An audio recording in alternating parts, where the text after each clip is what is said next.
The motion picture you're about to see was filmed by many teams of cameramen in more than 100 locations around the globe. Scientists representing the world's foremost research centers took part in the examination of the evidence. The facts that will be presented are true. This may be the most startling film you'll ever see.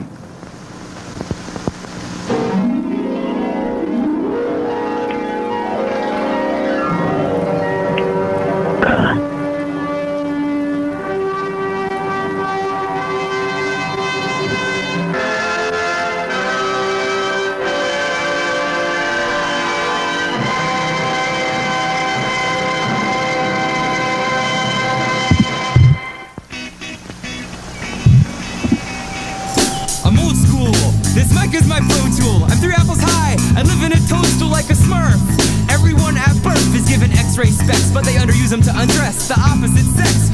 Holy guacamole. Let's get this rap cash, cause art right now is on some slapdash, slap trap, crap trash. Leave me here, save yourself. Okay, pass me the wallet, I'll send help. Now who drank the last brew? They turn off my cell again, the bill was way past due. Gosh, tell a friend but don't let them gas you. It's all just hogwash, now back to the castle. Where's that?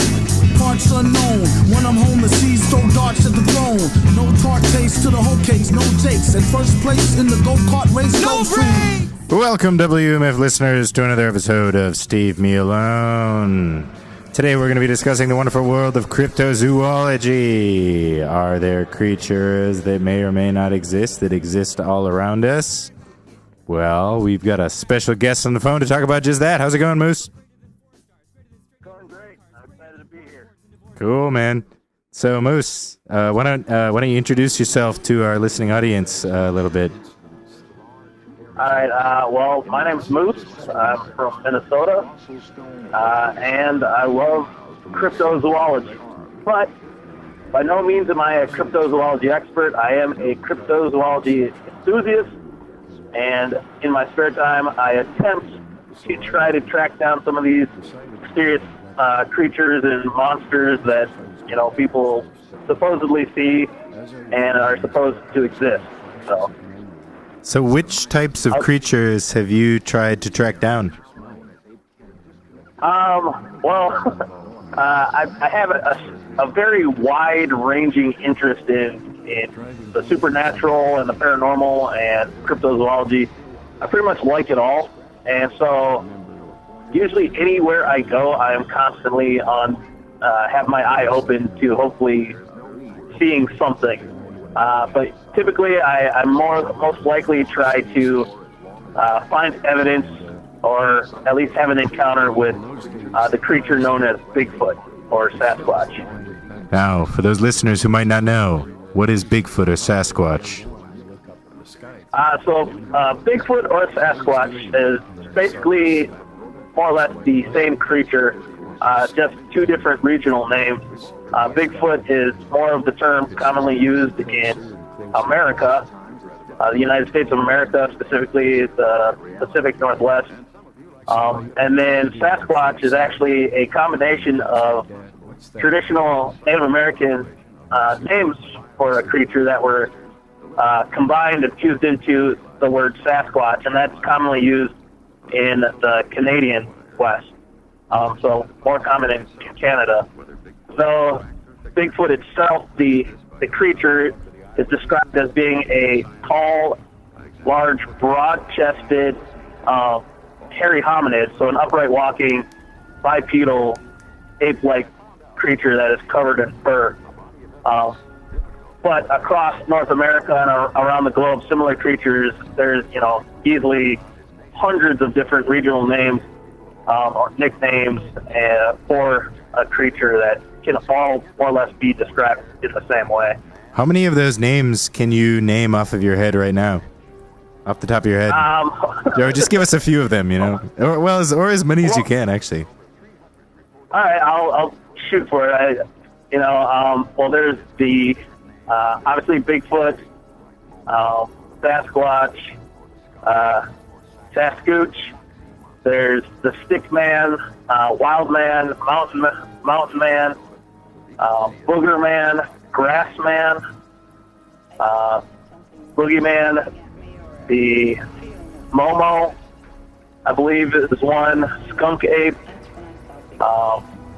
potato man. Then outside of our country, I know that in the Chinese Bigfoot, or equivalent, is known as the Yuren.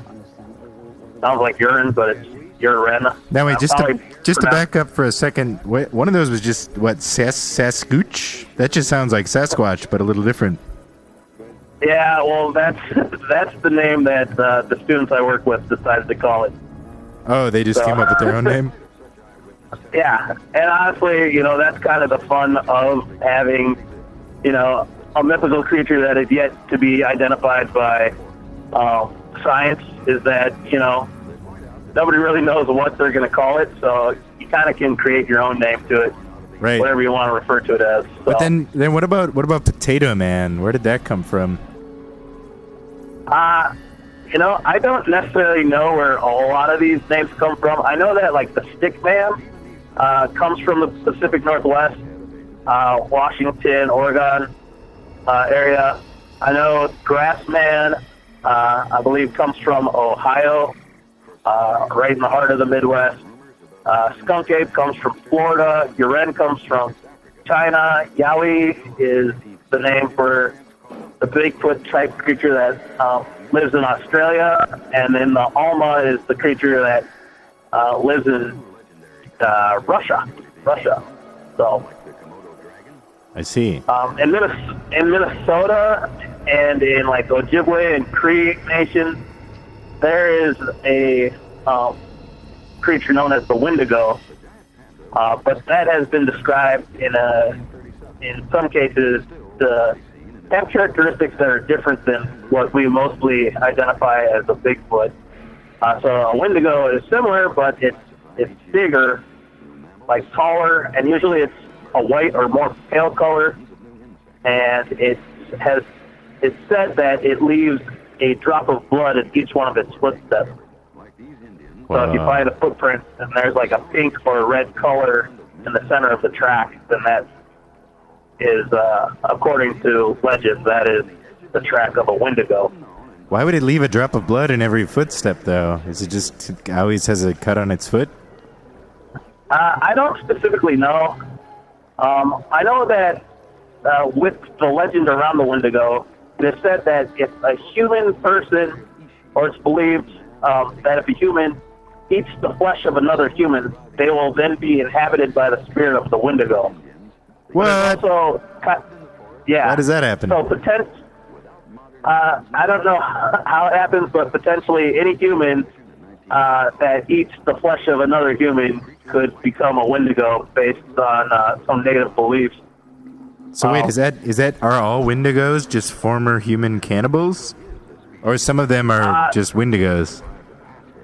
Well, I think at some point, and you can't be specific. These are all just things that I've heard. I don't know for sure if this is fact at all, but it's kind of started off the belief that if you consume the flesh of your enemy or somebody more powerful than you, then you'll take on those traits. So if somebody is like really strong and if you were to die or whatever, you killed him and you ate his flesh, you'd get his strength. It was kind of based on that type of belief, but it seemed to be some sort of like a folk tale or a wives' tale to keep people from making the terrible choice of eating human flesh. So it's like, don't eat human flesh or you'll turn into a wendigo. Wow. I wonder, so if was there a time when that was needed? When people were eating human flesh? And that's an interesting theory. It is. I feel like it had to relate to maybe in the far, far northern reaches of North America, kind of above the Arctic Circle, that if food was scarce, and a person died, you might resort to cannibalism as a way to survive, the lack of food. And that being said, then you might turn into a wendigo. Yes, but there is an actual psychological disorder known as wendigo psychosis. What is that? And it, basically the most recognized case of wendigo psychosis happened in northern Canada, I believe around the Hudson Bay area, and a native trapper or Native American killed his family and started eating them.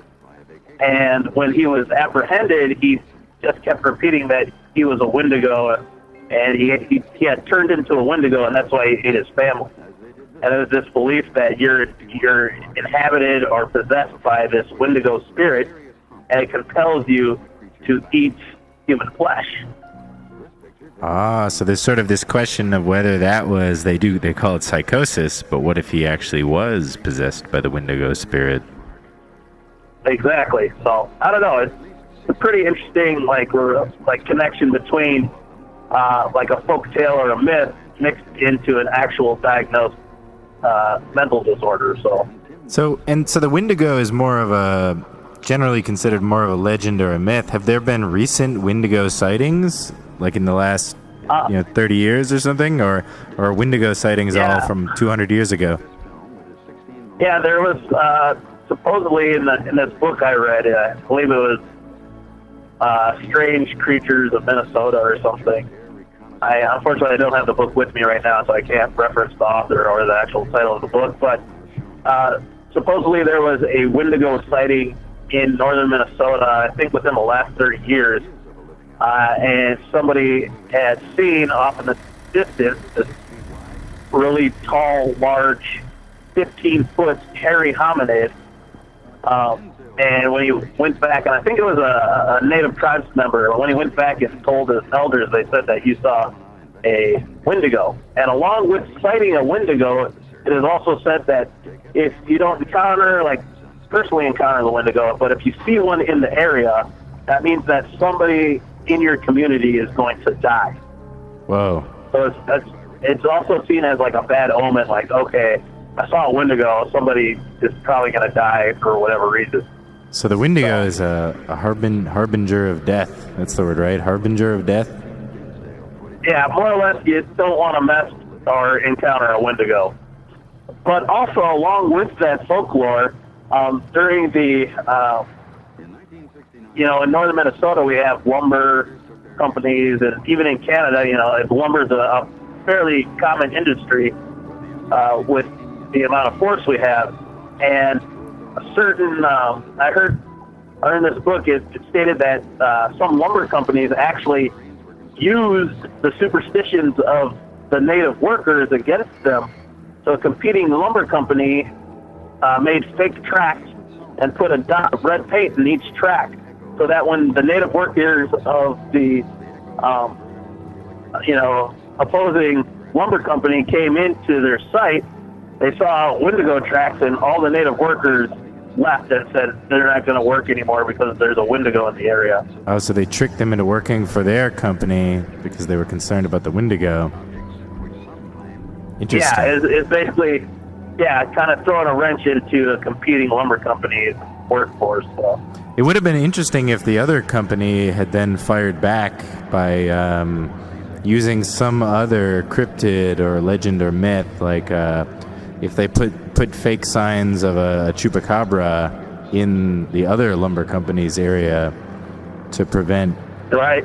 But then that might have just been, then maybe no one would have worked anywhere in those logging areas. Yeah.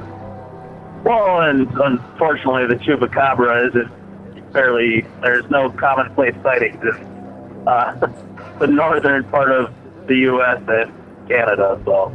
Have there been any chupacabra sightings? Well, first of all, what is the chupacabra? So the chupacabra is a very interesting cryptid, and it's actually one of the more recent or newer cryptids. And I believe it first occurred in Puerto Rico in the 1980s.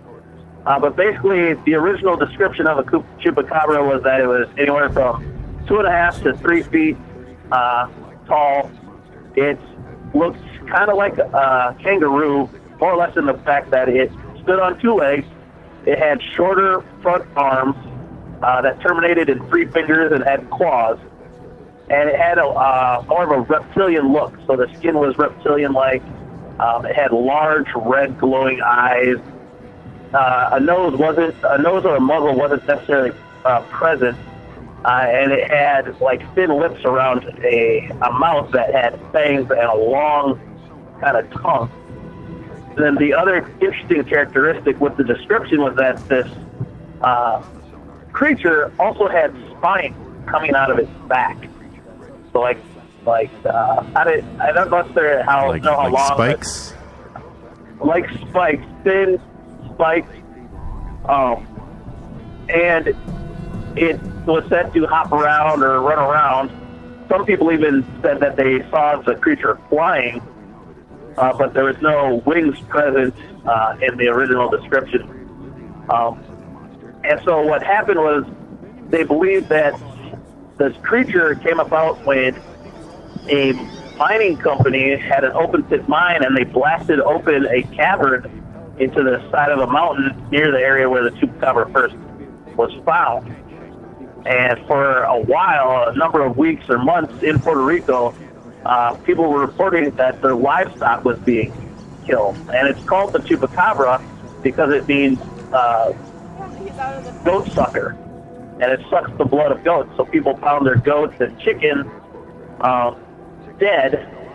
There was no meat, no flesh ripped from the body other than small puncture holes that seemed to have drained the entire animal of blood. So the chupacabra was first sighted in Puerto Rico then, and there's some speculation that it may have come from the depths of the earth after a mining company blasted a hole in the ground? Yes. Now, why, how, that's really hard to believe, right?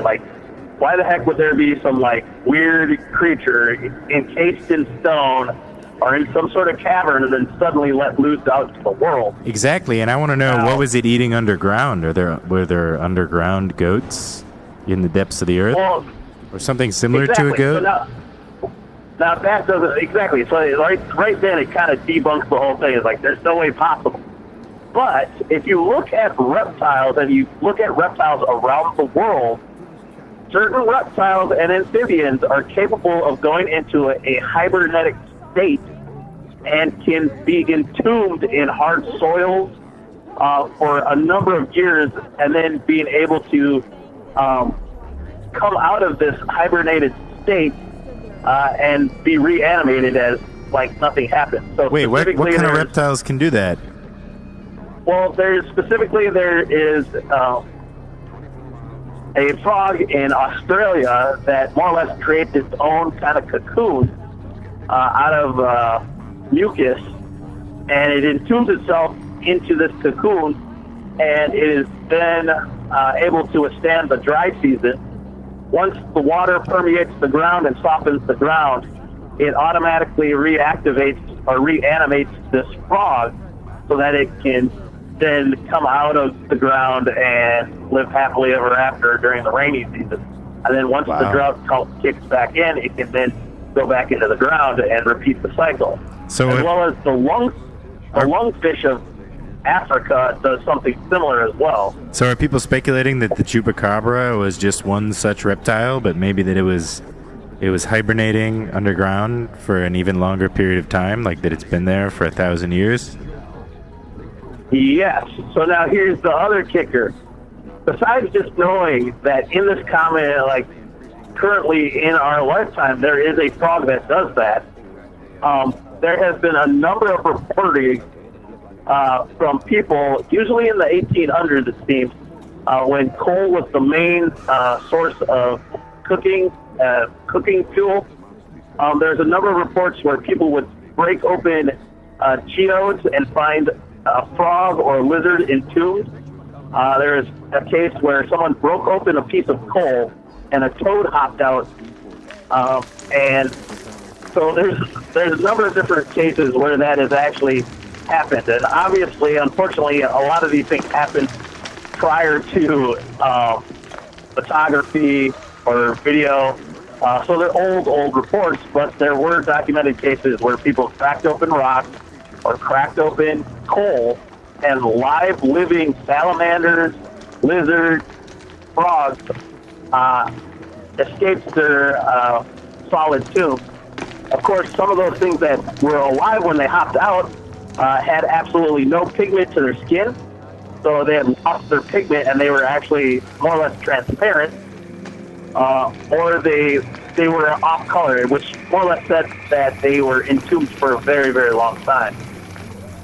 So is that a thing that happens where various reptiles lose their pigment if they're entombed for a long time? I don't know how often that is, but I think evolution has shown us that any animal, specifically in cave-dwelling animals, they are a pale or a translucent color because they don't need pigment within their exoskeleton or their skin because they don't see the sun. Wow. So wait, but the other interesting. Yep. Oh, go ahead.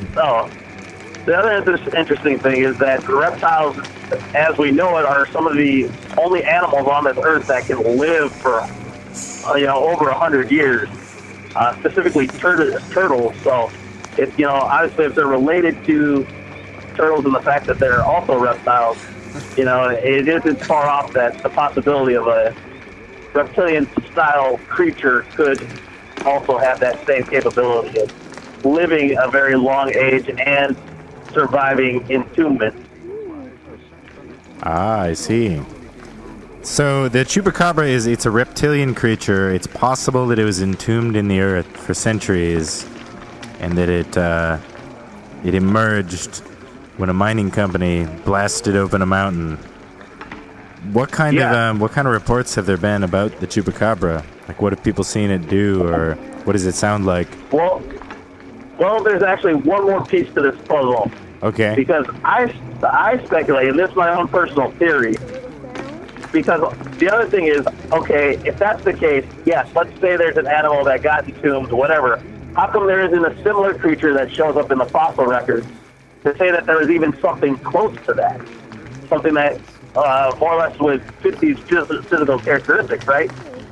So, that being said, I think within the last 10 years, there's a new dinosaur that was discovered. And unfortunately, I don't know the name of it off the top of my head, but if you look up vampire dinosaur, you will find an image and an artist's recreation of this dinosaur. And so the new dinosaur is believed to be a vampire, so it lived off sucking blood from other animals. It was said that its height was around 2 feet. It was bipedal. It had large eyes, a small mouth, and it had spines down its back. Really? I just looked it up. I see the photo you're talking about. It does have spines. Yes. So now there is evidence that there was some sort of similar creature that did exist on this planet at some point. Is this the same creature? Is it some sort of new evolution of that creature? Could it have been encased in solid rock? Who knows? Personally, that's my theory, and that's what I would go with if the chupacabra is real. But other people just think it came down in a UFO or something. So. Now wait, all right. So how do you how does that theory go? The theory that it came down in a UFO, is that pretty much it? That it just like there was a UFO and it just came down and hopped out and that was it? Well, I think that theory comes about by the fact that one, it was an animal that nobody, they can't relate to any known animals on this planet. So where the heck did it come from? And two, it's vanished just as fast. So it's like, well, if it got dropped off by a spaceship, that explains it coming out of nowhere. And then if it disappears, then it probably went back up in a spaceship. So, I mean, I think it's an easy conclusion for a lot of people to just go for because it's like, well, that explains it because there's no other explanation where this weird thing came from. So, I don't know. But then if you're thinking about it from that point of view, you have to start thinking about, like, well, I mean, if you wanted to speculate, like, why would some alien species just drop this thing off here? Was it just they didn't want the chupacabra on their planet, so they dropped it off here? Or is it like their well, pet and they had to tell... There's two ways of thinking with that. Yes, there's the one way where, like, okay, some aliens dropped off some weird animal they don't want anymore, or they needed to feed their pet chupacabra or whatever. Or the chupacabra itself was the one operating the spaceship. Well, then where did the spaceship go, though? Did it hide the spaceship somewhere? Or did it send, maybe it sent it away, like on autopilot? I don't know. That's why I don't really believe the alien outcome of it. But in itself, the chupacabra is a very fascinating possibility of a creature, but it is still hard to believe. Yeah. And then, too, the North American version of the chupacabra, the one that's in the States and northern Mexico, is a completely different animal. Right, I was going to say, there have been chupacabra sightings in where else? North and South America? But you think it's a totally different creature? Well, supposedly the Puerto Rican style chupacabra, there was other eyewitness reports all across Central and South America, but some people think that was just kind of hysteria and people just jumping to conclusions. The likelihood that a bipedal reptilian creature that's 3 feet tall can suddenly make a dash into Central and South America, it didn't make much sense. So I don't necessarily believe those reports. But now wait, I seem to remember some years ago you were talking about this, and you were trying to find a way to explain it. And did you say that some people have a theory that there's a portal between Puerto Rico and Mexico through which the chupacabra traveled? Or could it just be a really good swimmer? Well, that's the thing. For all we know, the animal is aquatic, and that would explain how the creature got to the island of Puerto Rico and then suddenly vanished. But aquatic cryptids are sort of like a whole different thing, because no other real aquatic cryptids have been described as reptilian-like other than the Japanese Kappa. The Japanese Kappa, the Japanese Kappa? Kappa. What is the Japanese Kappa? The Japanese Kappa is believed to be some sort of reptilian humanoid creature. In legend, it's known more of as a water spirit. It dwells in the mountain stream in Japan, and it is believed to devour the flesh of humans. So if you encounter one, you're pretty much dead. There's no way to escape it. And basically it looks kind of like a bald reptile turtle man. It has a beak like a turtle. It stands upright and it's bipedal and it has arms. And then it has the torso. It has a turtle shell. So wait, this is kind of like a Teenage Mutant Ninja Turtle that has a big beak on it? Yes. Now, if you're Teenage Mutant Ninja Turtles, the animated series, they actually had an animated episode where they went to Japan and people were misidentifying them as Kappas. But yeah, basically it's a Ninja Turtle. Now, the difference, though, is that the Kappa, and I hope I'm pronouncing that right. I know it's a word similar to that, but basically it's a turtle man. They say the only way you can escape the Kappa is by bowing to it. And this happens because the Kappa supposedly has an indent in its head that has its brain exposed to air. And so it has to stay in the water, or when it's standing upright, it has this bowl, so it's this natural indentation in its skull that holds water. And so if you bow to it, just like in Japan, they're very honorable people, and it's all about respect. And so if you bow to it, it'll show respect by bowing back. And when it bows, it'll spill the water from its bowl head, and that'll force it to have to jump back in the water to put water back in its cranial indentation. It can only come out of the water if there's water in its head bowl? Yes. Okay. And if it spills that water, it is forced to jump back into the water to refill its head bowl. I see, but it's also a very respectful creature. So if you trick it into bowing, it's gonna have to jump back in. But now, if you don't know that, this thing can be very dangerous. Then, right? Yeah, Certain death? Said that it'll use its beak to rip the flesh from your bone. Wow. So That's scary think stuff. of like snapping turtle just biting your legs off. Now, I just got a text that came in from a little bit later in the show. We're going to have a guest whose name is RX782, and he said that chupacabras are native to the tropics. Yeah, well, Puerto Rico is pretty much a tropical island, so yeah. So, like I said, the initial chupacabra reports came out of Puerto Rico, but in southern United States and Mexico, there's a different variation of, or misidentification of a different creature that is also known as the chupacabra.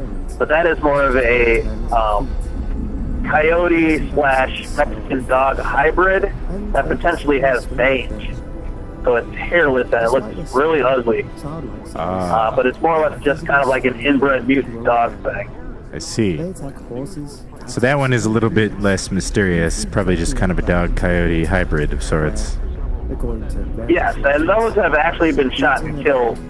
They've been taxidermied and stuffed, and their tissue samples have been tested. And it more or less shows that it is some sort of a hybrid coyote-dog mix. I see. Yeah, but, I mean, there's a number of different creatures in Texas that are also fairly interesting. Interesting. Okay, so what's happening down in Texas? What are these creatures that may be wandering through Texas? Well, they have the the Lake Worth white Bigfoot monster. And basically in that area, there was a large Bigfoot type creature, but it was all white. But it's not the Wendigo. Not the Wendigo. Now, there's a difference between like Bigfoot and marked hominids based on the criteria that Lauren Coleman has set forth. And so Bigfoots usually are described as being either having dark fur, brown fur, or like a reddish auburn colored fur. But there's been other notable eyewitness reports of Bigfoots having like blotchy spots and having different patterns, almost like a calico cat has different patterns in the fur. There's been white ones, there's been gray ones cited, but this particular one was pretty well known, and there is a supposed photo of the Lake Worth Bigfoot. You can type in Texas white Bigfoot photo, whatever, you should be able to pull it up. It's kind of a profile picture of this creature, but it's still pretty ambiguous. But besides that creature, there's been sightings of like a Batman, and the more popular cryptids from the area are large flying cryptids. Oh, like the Mothman or other flying cryptids? More bird-like and pterodactyl-like. So people have reported seeing large type thunderbirds or like eagles or osprey, as well as leather-skinned, leather-winged birds or pterodactyls. And so they say that they don't have feathers, they have leathery wings, they have a tail, and they have a large pointed crest at the back of the head and a long pointed beak. So how big are these? How big are these birds? Some have been described as having wingspans anywhere from like 8 to 20 feet long.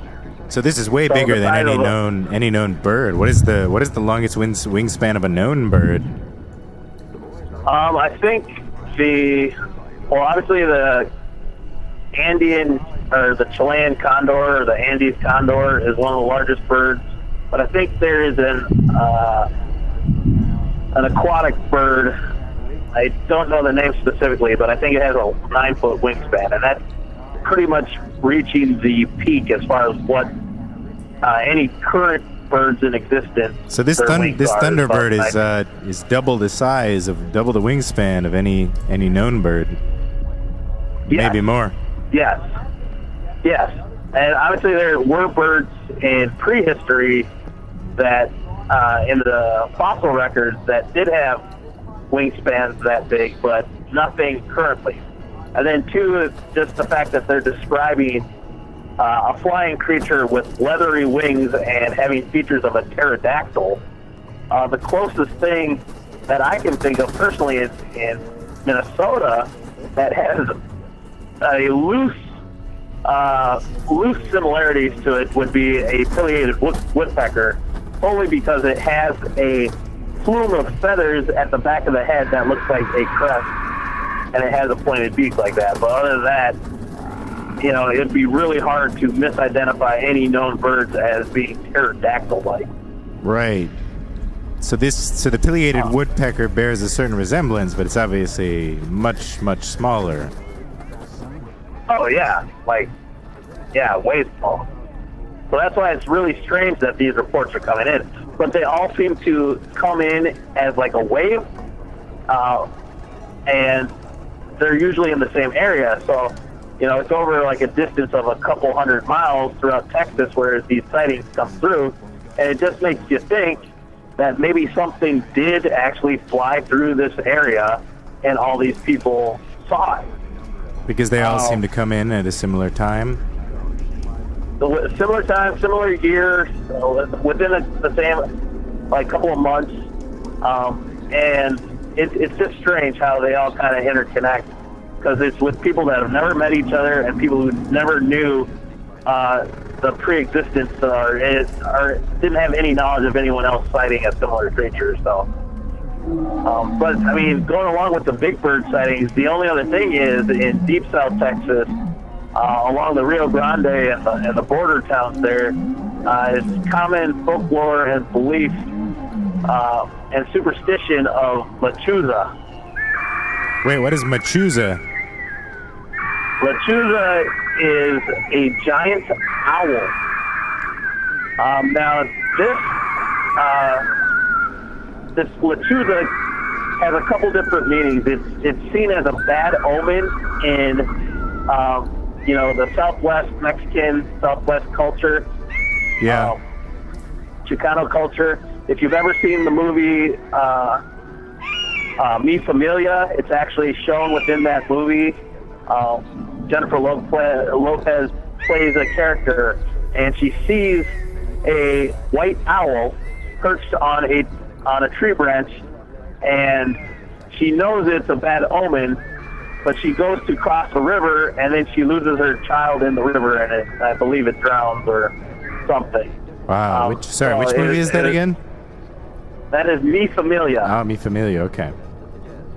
Yeah, and I mean, it goes, but now, besides being a bad omen and a bad sighting, and it's still common to this belief to the point where barred owls or any white owls that are native, an actual owl, people will kill if they see them on their property because they see them as a bad omen. But a more even hard to believe idea is that people believe that witches, Mexican witchcraft, dark witches are capable of shape-shifting into these large owls. Wow. So wait, now do people think these large owls are witches, or that just some witches can turn into these owls? Yeah, they believe that they are a bad omen, and if they're a large one, if it's one of these giant owls, and you can Google image, and obviously this one image is completely photoshopped, but it's more or less what people believe is that if you look up Lechuza, Lechuza, like Chuzza, maybe one Z, or just look up giant owl picture or whatever. It should pop up. It should show like two. Okay, so the Lechuza is an extra large owl. Yeah, and so they believe that it's actual witchcraft, and that's a fairly common belief. And if you've ever seen Ron Howard's film, what is it, Missing, with Tommy Lee Jones, in that film they also, I think, depict a lot of Southwest native Mexican folklore and witchcraft, and I believe there might be also an owl depicted at some point in that film. But Witchcraft in the Southwest is like no joke. Like, it's legit. And you have brujas, which are witches, and then you have curanderos and curanderas. And those are the healers. Those are the shamans. Those are the ones that try to protect you. Those are the ones that you can seek help from if you have a hex or whatnot. So the brujas and the curanderos and curanderas are kind of in a constant state of battle. Do they have? Has there ever been a known confrontation? Has anybody witnessed a confrontation between the brujas and the curanderos? No, but I have family that believed that they were under a curse or had a hex put on them, and they ended up having to go to a curandero to break the curse because modern medicine and doctors could not figure out what was wrong with my relatives. So was there some kind of ceremony that your relatives did with the curandero? Yes. So basically, the story goes, my relative, she was like 8 months pregnant, and as her pregnancy went farther, she actually started to lose weight and was very sick. And so she normally walked around at like 120 pounds. She was down to like 90 pounds. Even though she's almost 9 months pregnant. They went to the doctors. The doctors could not figure out what was wrong with her. Mi abuela, my grandma, took her to a border town 100 miles away, and they went to a curandero, a really powerful curandero, and there was a line, and I think actually they had to go into Mexico. So they had to cross the border into Mexico to find this curandero. And my cousin, she was young. She was only like 12 years old or younger, maybe even 8. But she went with because it was her mother. And she said that they sat in a room and there was already somebody seeing the curandero. And that the curandero with this other person put this other person into a trance. And this person was speaking crazy tongues or whatever, and he was doing a ceremony. He ended up taking a knife and stabbing this other person to kill the demon or the curse that was on that other person. When the person came to, the person didn't have a wound anymore or something. At least according to my cousin. She was young, so I don't know how believable that is or not. And the person felt fine afterwards and was healed, supposedly. So wait, your cousin says that she witnessed this personally? Yes. Wow. And so when it came to my relative, when it was her turn, because she was pregnant, she couldn't get stabbed. So the curandero did a ceremony on her, put her into a trance, and this is what my cousin said. Now, I always have those crazy cousins, but I don't know, because like everybody in my family can verify the fact that my aunt lost weight during her pregnancy. When she did come to the curandero, she went to a trance. He put a rope around her neck and strangled her and dragged her around the room by her neck. What? Until sounds very dangerous. Completely went limp and passed out. And when she came back to, he said that the demon was expelled from her body, or whatever it was. Wow, so where did all of this take place? Was this just so it was across the border in Mexico somewhere? Was this in like was this in a small village? Was this out in the forest? I don't know specifically. I don't know specifically. All I heard my cousin say, my family say that they went across the border into Mexico. Wow. So, but that being said, when she came back after that, within weeks she gained weight back to her healthy weight. I see. So I don't know something changed. Yeah, so I don't know if it's just kind of a placebo effect or what, but I don't know. Something crazy. Wow. But that being said, we're getting off the topic. We're not talking about cryptozoology anymore. True. We have gone into another realm. Well, what about dwarves? Dwarves. Okay, so dwarves and little people are something I've been kind of picking up on lately. And I've actually been reading these books once again, I'm terrible with names, so I don't know the author's names, but they're on Amazon. I get them off Amazon and download them to my Kindle or whatever it is, to my tablet, but they're, it's called Strange Humanoid Encounters, and this author has gone through archived reports dating back, hundreds of years, if not thousands of years, and he's gone by more or less decades. Each decade, he puts a compilation together of all these strange humanoid encounters. And so I totally recommend people check those out because they're just fascinating little stories. And so these are just bizarre people's reports about encounters with strange humanoids? Yeah, some are articles or entries in journals from explorers. Some of them come straight out of like the Bible and religious texts. Some of them are just people's reports, newspaper reports, police reports. He's scoured the globe and what resources are available to him to compile these different reports, and they are a fantastic read. And just to imagine if some of these things are actually possible, it just makes me smile. But in there's a good amount of dwarf reports or little people reports.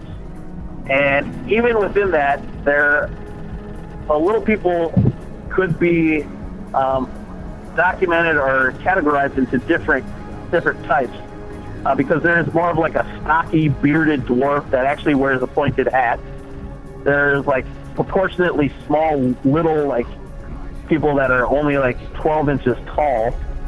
And then there's, it covers all kind of your classic, like fairy tales of little people. Yeah. But that being said, there is actual proof of people on this planet that would be considered little people. Now, wait a second. Isn't it possible that some of these little people could just be regular little people, except wearing a pointy hat? Yes, but now I want you to look up African pygmies. African pygmies, okay. Now yes, that's an actual like people, right? It is, and there's obviously through exploration and immigration, people would travel, but the earliest tribes of pygmies, true pygmies, there were different tribes of pygmies, and the smallest tribes don't exist anymore because they've all interbred with whatever tribes now. And so there are old exploratory photographs of European British explorers standing with fully grown, proportionate pygmy men, and they don't even come up to the Europeans' waist. Really? And those European, how old are these photographs? Because those European guys probably would have been shorter then too if this was 150 years ago or something. Yeah, I mean, obviously they might have probably been from 6 inches shorter than the average early person today. Late 1800s, early 1900s. Okay. But there's some photos. I have a book on little people from a female author. And gosh, I'm driving home, so I apologize to your audience that I can't reference these. But in this book, there's a number of actual photographs.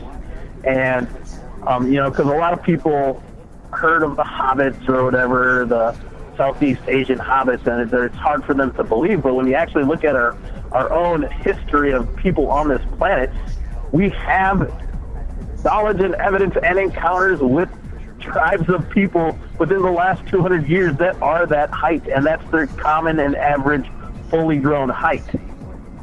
Right. Okay, all right, so getting back to the sort of unknown, or we're not sure if they exist, dwarves, what are the reports that have come out about those mysterious dwarves? Okay, so most of the reports that I've come across, specifically in this guy's Strange Humanoid series, is the fact that a lot of these reports say that these little people come out of rocks. or out of tunnels that seal themselves up. So they emerge from solid rock? Yeah, and so more or less the idea that I get from it is that somehow they are capable of creating some sort of doorway, portal, tunnel out of rock or beneath these rocks that they then come out of. And I know it's crazy as hell to say that, and I mean, I'm baffled by me saying this myself, but I'm just repeating and regurgitating what I've read. And so there's different stories, recent stories of, someone hiking through the wilderness in the northeast United States. He steps over kind of this loose, flat rock, and he walks, 10 yards down the trail, and all of a sudden this little man appears from, the rock is moved, and this man appears out of it and starts yelling something at him. And what did he yell at him? Tells the guy, I don't know, but he more or less told the guy, come back and come in my house. And the guy's like, no, I don't want to go in your house, little man. I don't know where he came from. And so the guy says, fine. He jumps back into this tunnel or portal, this hole, and puts the rock back over him. So when the man walks back and lifts up the rock, there's no hole. There's no tunnel. And it doesn't explain where this little man came from. Oh, so the little man lifted up a rock and came out of the ground, but then he went back in through the hatch and he closed the rock hatch, and then there was no hole there? Yeah. Supposedly. I don't know. It's hard for me to believe. But, yeah. And so there's other reports of 2 female paranormal investigators. Once again, I heard this from, I don't even know. And for all I know, just take these as stories. But there was 2 female paranormal investigators that were reported checking out the site for ghosts, and there's these large granite boulders around in the forest or wherever they were, and suddenly the one face of the boulder started to shimmer like water, and through the shimmering surface, small, 3 or 4 small cloaked little people came out and grabbed them and tried pulling them in through this shimmering surface and bring them back to wherever they were. And they said that they remember that they were kind of in a trance, and they were almost, they didn't have control of themselves, but one was able to snap out of it, and she grabbed the other person and shooed these little people off of them and got her out of it, and they ran away. And the little people then re-entered through the shimmering surface and disappeared. Wow. Where do you think those little people were trying to bring them? I don't know. I do not know. Well, obviously back to wherever the heck they live. I read a different tale, too, of there's some priest in Ireland who said when he was younger, when he was 12 years old, he used to be friends with these fairy folk, and they took him into their world, and he got to hang out in their world and be friends with them, and he'd hang out with them. And he said that in their world, they had tons of gold. Gold was just a common thing, just like wood was. And they had gold in all their different things. Everything was made out of gold. And he'd come back, after he got done playing with them for whatever, he would crawl through this entrance back out to his neighborhood or wherever he was. This was 300 years ago. And he'd go back and he'd tell his mom all about his, him hanging out with the fairy folk and whatnot, that there's all this gold. And she was ecstatic to know that there's all this gold and that she could be rich. And she would beg him just to bring something back, just bring some gold back. And he didn't want to, but he reluctantly decided to. So he crawled back in and was hanging out with them, and his 2 friends, little people friends or whatever they were, fairy folk, were playing with this golden sphere, and they dropped it, and at that moment he grabbed the sphere and ran for the exit. I bet those fairies were not happy. No, they weren't, but before he could get to the exit, somehow he dropped the ball and they pushed him through the tunnel, and he went home to his mom and told her about it, and when he tried to go back through the tunnel was no longer there. Wow. Even if, whether that's real or not, that's a fascinating story psychologically. You know, that's like a great coming-of-age tale. Because, like, the moment that he becomes greedy and wants to pull that spear of gold out of there, he can no longer return to that land of fairies. Yeah. It's super fascinating. Yeah. And that's a report from, like, 300 years ago? Yeah, it was like 300 years ago. And that's what's cool. Like I said, these books are really awesome. I actually finally stopped driving, so I could actually read you one of these real quick here. Oh, do you have a quote? Yeah, here. Let's see. Go ahead, yeah. Well, and this, like I said, this has really strange encounters. A lot of them have to do with, like, people coming from the sky as well. Wait, people just like descending from the sky? Well, yeah. In his one book, he has one that covers from 1900 to 1920s, and within a span of like a year, this 1 year, within a couple of months, there were multiple sightings and encounters of like this blimp-type craft, strange craft that appeared out of nowhere that would land, and these strange German-speaking people came off and did some sort of ritual or prayer next to these natural springs. And I don't have those ones pulled up with me right now, but those ones were just fascinating because it was before like planes even existed or whatnot. So wow.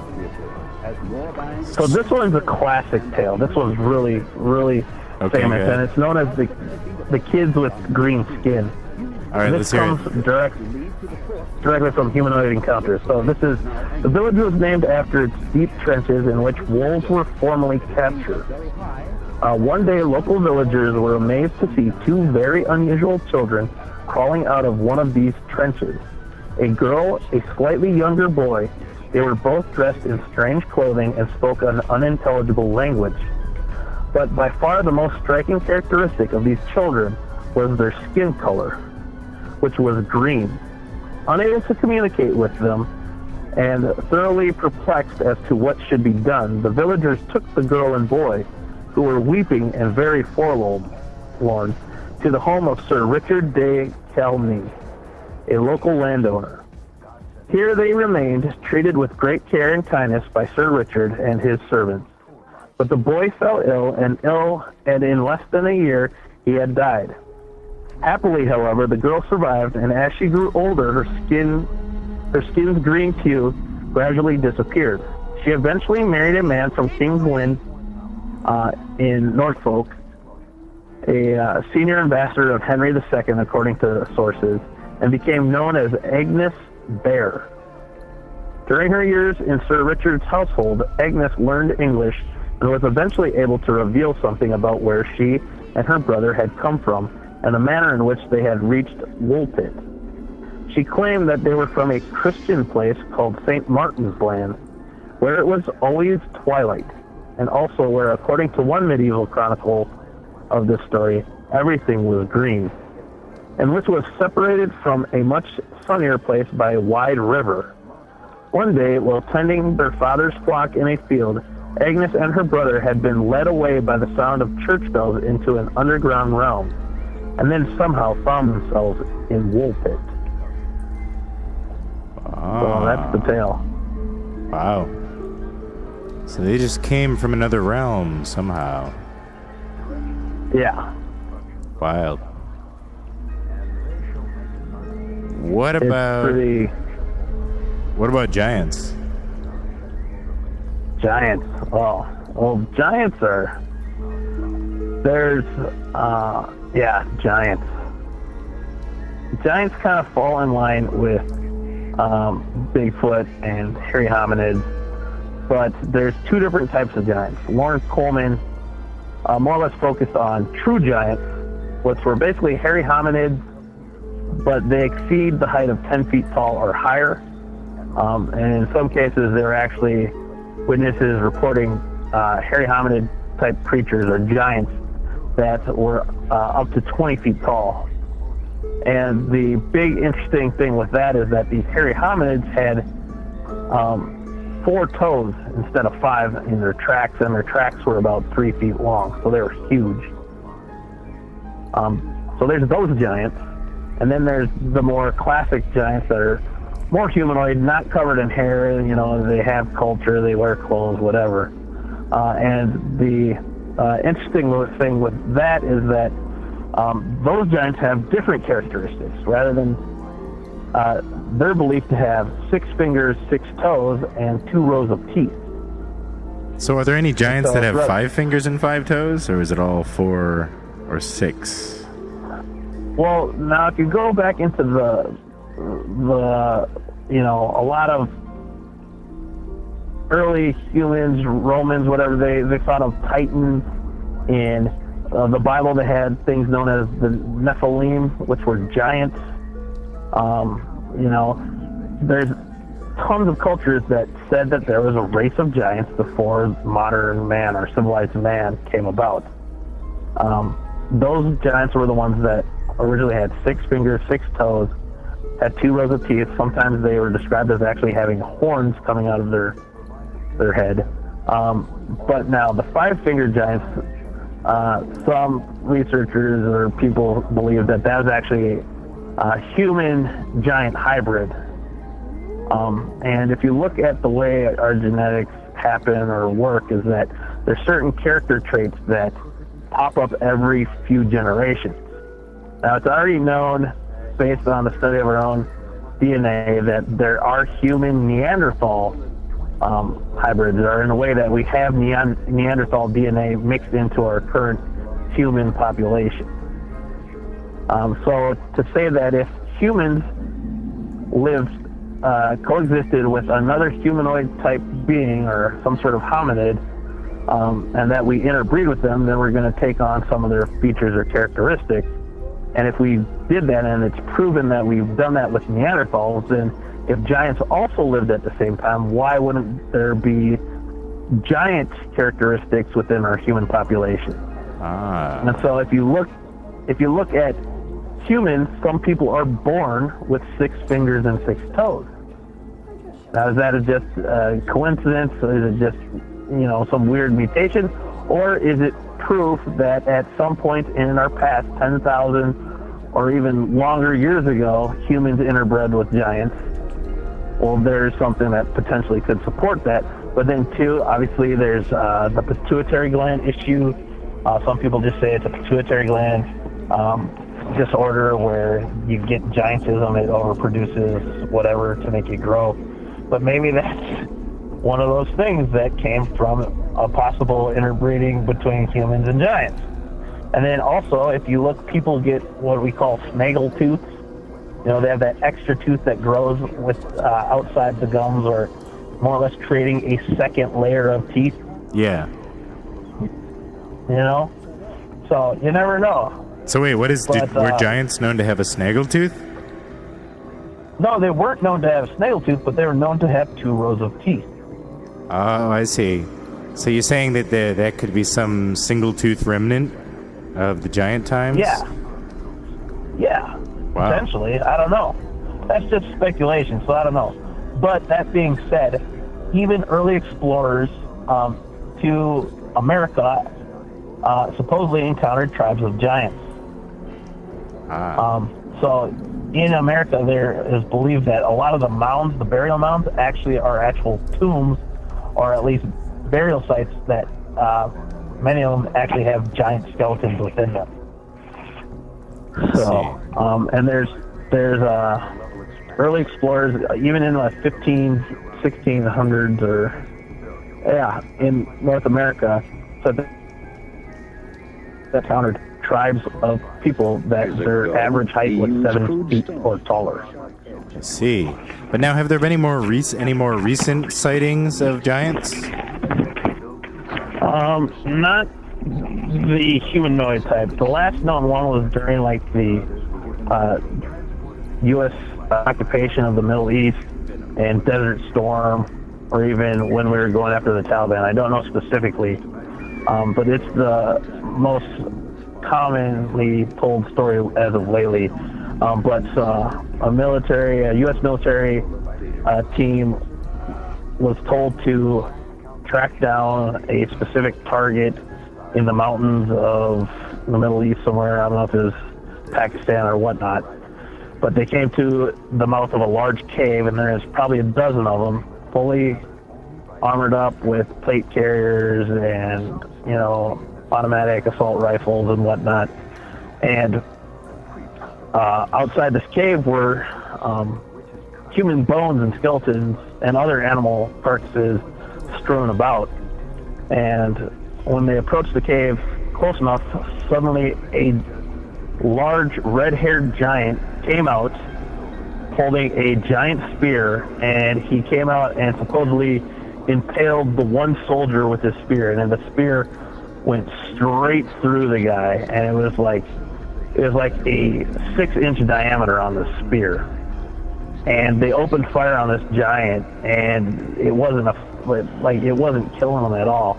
Finally, I think they said they unloaded like a grenade launcher on the thing, and it kind of knocked him down, and eventually they finally shot him and killed him after it killed the one guy and kicked the ass of a couple other people. But I don't know. But supposedly then they took that body and brought it back to a military base, a U.S. military base, and nobody knows what happened after that.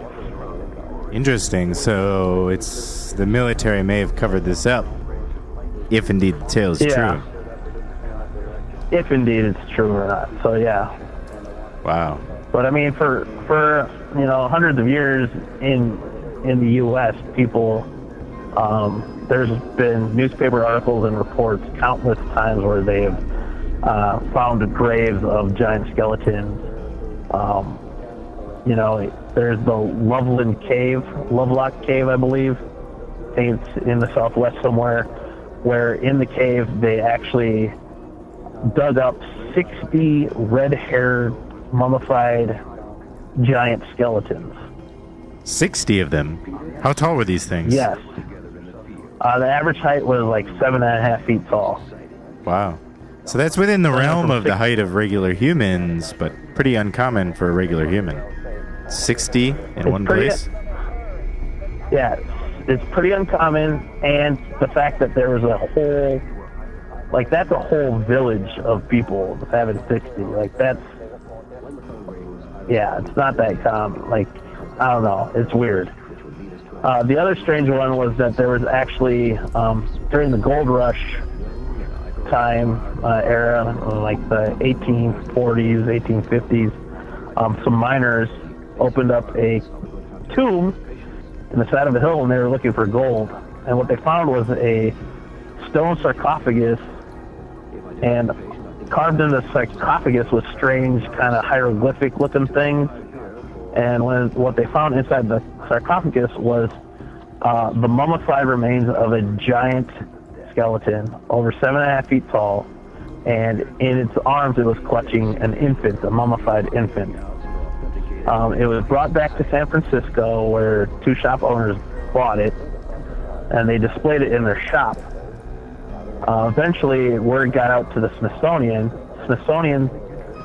Two guys went to the shop and said they were from the Smithsonian, and they wanted to purchase the mummy and bring it back for the Smithsonian Museum. They paid $500 for the mummy of this giant skeleton, and it was never seen again. Wow. So the Smithsonian bought the skeleton, and it was never seen again. Yeah, because once they wrote the Smithsonian, hey, how's our giant skeleton doing? Did you put it in a museum? They're like, what giant skeleton? We never bought a giant skeleton. Really? So either someone was impersonating the Smithsonian, or the Smithsonian covered this up, or they just lost the skeleton by accident. Exactly. Well, Moose, we're going to have to finish up pretty soon, but are there any final cryptids that you want to speak about tonight on the show? Or stories in this vein? Not really. I mean, I feel like we covered a lot. I mean, there's always the big ones, Mothman, Wisconsin Dogman, Beast of Brer Road, the Michigan Dogman. The Beast of Brer Road, what's that? What's the Michigan Dogman? Well, basically, besides there being Bigfoot sightings, there's actually a fair number of more or less Wolfman-style sightings, where your classic idea of what a werewolf would look like, people are actually seeing creatures similar to that. So they're usually anywhere from 6 to 9 feet tall, have a wolf-like muzzle and pointed wolf-like ears on their head, large, muscular, covered in fur, and they usually have like dog or wolf feet. Now, where are people seeing these things?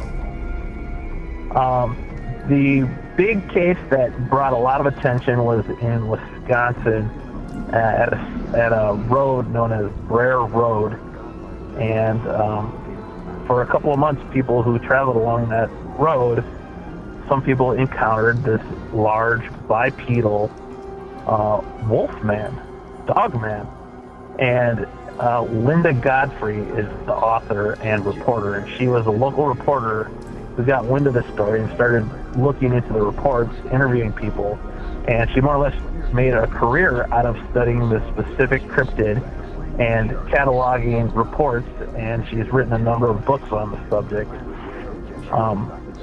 And there's been sightings all across Wisconsin, the Midwest, even in Minnesota.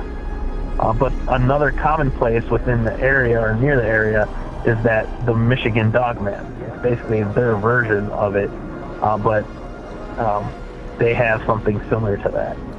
And so, and like I said, it's just this wolf creature. So it's pretty fascinating. It's hard to believe that. It's one thing to believe that a primate can evolve to the ability to be an upright bipedal creature. I mean, it shows that in our lineage or our DNA evolutionary history that we did branch off from primates.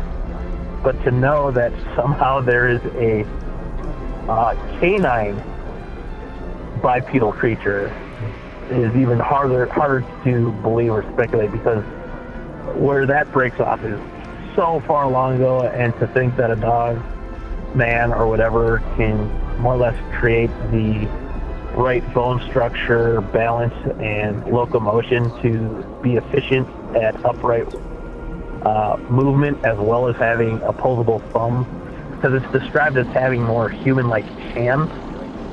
It doesn't make sense. So it kind of has sort of has a human body and a dog face, but more sort of human-like hands. Yeah, it has like the upper legs and body and torso of a human, but then it has like dog feet covered in fur, and it has like a wolf face on it. Yeah, it's crazy. Yeah. Based on reports, well, a lot of people say that it reminds them of Anubis. In the Egyptian hieroglyphics, they show Anubis as having, a human body with the head of a jackal or some sort of Egyptian dog. So. Yeah. Yeah. Well, and then, one final question. Do you think any of these cryptids, all right, so say you were to simply imagine these cryptids, like, do you think they ever interact? Or do you think, have like a dwarf and a giant ever teamed up? Or has a dwarf ever ridden on a thunderbird? Or, like, what would happen if a chupacabra fought a Bigfoot? Well, okay, so from the things I've read, I've come across some stories. Typically, the most common one is the fact that UFOs or UFO activity usually or can be, in some Bigfoot cases, When people sight a Bigfoot or have a Bigfoot encounter, they also notice a UFO within the area. And I specifically have talked to a researcher in northern Minnesota who has more or less made the connection that a lot of the Bigfoot sightings, also there are UFO sightings in the area during the time of the Bigfoot sighting. So those two kind of connect. But I've read other reports and heard of other stories where people have witnessed an actual human child in the company of a Bigfoot. And they more or less think of it as kind of like Tarzan living with the apes, that at some point a human child was picked up by a family of Sasquatch and then raised by the Sasquatch. I don't know. There's been tales where actual children who have been lost in the wilderness were actually led out of the woods by a Sasquatch back to safety. Really? So there's sightings of like a child gets lost and then somebody sees, at the edge of town, the Sasquatch walks into town with a little kid and just kind of drops him off and leaves? Or? Well, people don't witness it, but the kid recalls being led out of the forest by a Bigfoot. There's one report, Black Panther sightings. Now, Black Panthers, yes, it was a great movie, and it's also a huge part of American history and the civil rights movement. But an actual Black Panther does not exist in nature. Really? I thought panthers were black. What do they usually look like? No. So a panther goes by many names, different regional names, but a panther is a mountain lion, is a puma, is a cougar. Those are all the same animal, and they're typically a tanny brown khaki color. Okay, there's no known zoological record of a panther, a cougar, a puma, a mountain lion being any color than, the typical brown. But people continue to see that same animal shape, but in a jet black color. Really? Now, when science we has do never see verified. when we do see a Black Panther on TV or in the movies, it's actually a jaguar that we're seeing. It's a jaguar in black morph. So if you look close enough, you'll actually see little jaguar spots on those Black Panthers that we see in the movie. I see. So wait, what do they? Are you saying that they just dye the fur of a different colored panther for the movies, or it's actually a jaguar, but it just kind of looks like a panther, so they call it a panther? Yeah, it's actually a jaguar. Jaguars naturally can have black fur or dark fur. All right, well, we have to finish up in a few minutes, but before we go, could you just name off as many cryptozoological species and or legends that you're aware of as fast as you can? Okay, well, some of them actually were cryptozoological species at first, but then they were eventually proven by science. And so the mountain gorilla, pygmy hippo, pygmy elephant, coelacanth, Bigfoot, Sasquatch, the sheep squatch, the Uran, the giant Sierra salamander, Pepe, Ogopogo, Loch Ness monster, Champ, what else? Giant anaconda, giant tarantulas, Lechuza, Laonza, Lamona. What is it? There's like a giant sloth in South America in the rainforest. There's the mermaids, merman. There's the chupacabra. What else? Boogerman, Mothman, flying humanoid lizard men. The Van Meter monster out of Iowa. That one's pretty fascinating. What else? Supposedly there's a sighting of pterodactyl-like aliens that followed some truckers into Minnesota that were shooting like laser beams at them at a gas station, and they were only 6 inches tall. That was a wild one. What else? Momo, Momo's a great one. That one's fantastic. The Mad Gasser of Matum. Jersey Devil. Oh, I can't believe we didn't talk about the Jersey Devil. There's the Little People, the Green-Skinned Children. Oh, man. Supposedly there's like a blue-furred tiger man out of India somewhere. What else? The Alma. Macalian Bembe. How did I forget Macalian Bembe? Giant lizard that stops the flow of rivers. Yeah, I don't know. I think I'm about done. I feel like our work is not done yet. I mean, we have to finish up for tonight, but I think maybe we should do a follow-up episode sometime soon where we get into some of these additional cryptid species. Yeah, if you give me a list, I can try to read some stories and actually write some names down. I apologize for not having my my facts done, or at least have the name drops that I needed to. But no need to apologize. Thank you so much for this, Moose. This has been a very interesting, fascinating conversation. Yeah, and like I said, I can't believe any one of these things 100%. Man, would I wish that they are real. But, I still believe in science, and until things are scientifically proven, I can't say with 100% that any of these things are 100% real. But people are seeing things, people are experiencing things. What they are, I can't really say.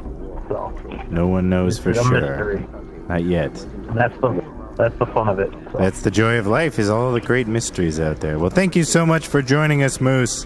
And thank all of you WMF listeners for listening in today and learning about the creatures that may or may not walk amongst us. This has been another incredible episode of Steve Me Alone on WEMF Radio. We will see you all next time. Thank you and good night.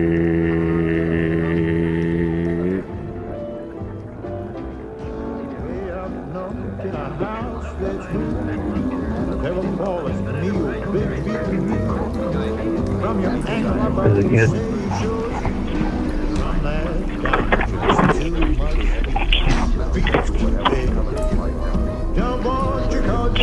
These didn't work. I love